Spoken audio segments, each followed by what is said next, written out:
Hello, people of God. On today, I'm praying that all is well with you and yours, and that God is first and foremost in everything that you do and say as we go about this day, being intentional about being who God has called us to be. But saints, let me ask a question. Do we have an obstacle theology? Do we have a trial and tribulation theology? Do we have a struggle theology? Do we have a storm theology? And when we talk about storms, saints, some storms that come our way, they just knock us off our feet. But you have to know that we are storm-proof, but we're not storm-free. And obedience, it causes us to experience the storm, but with God on our side, He will teach us to go through that storm. We need to develop a storm theology for when we're going through. And this can be called a faith framework to give us the right perspective of how to navigate and go through the storms. We have to realize that trouble is going to come. Storms are going to come. And it's not always the storms that's coming in our life that trips us up.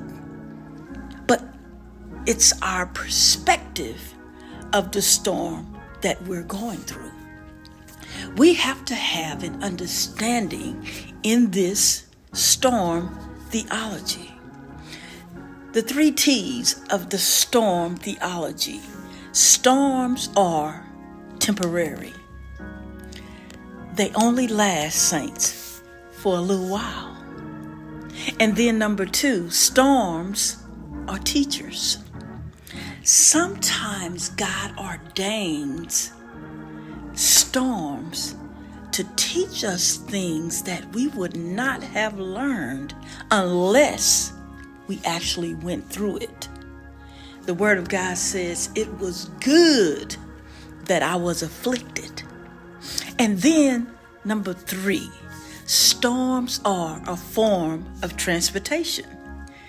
It's the vehicle that God allows to take us to our next level, our next dimension in Him. Also, it takes us to other places in our lives. He can't take us to until He takes us from. Let me say that one more time. God cannot take us to until He takes us from.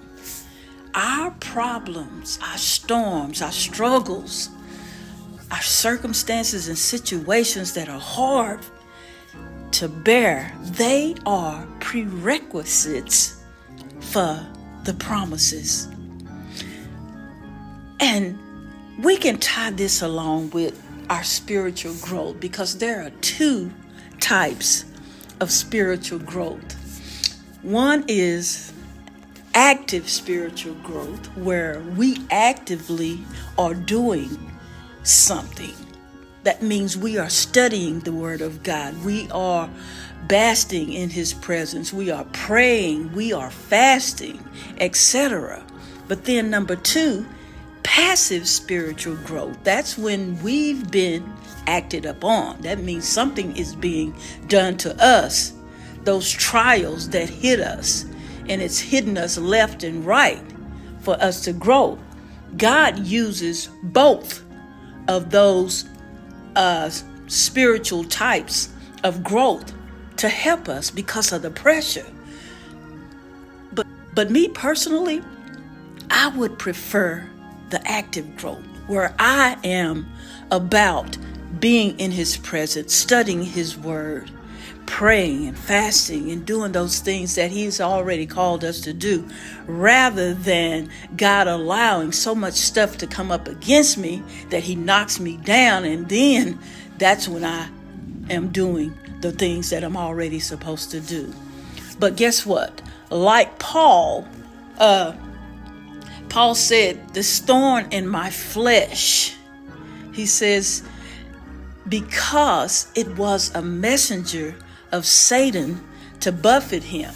Again, God can use it, even if he didn't send it. And that messenger of Satan that came to buffet Paul, God, he still used it to produce passive growth on Paul's behalf.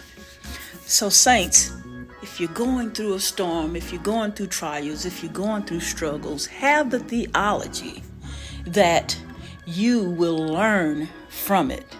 Again, the 3 T's. Storms are temporary, storms are teachers, and storms are transportation. Let's grow according to what we need to in order to navigate through these storms and allow God to be first and foremost in our lives so that we can make it to our next dimension or our next level in Him. Saints, be encouraged, be blessed, and have a great day.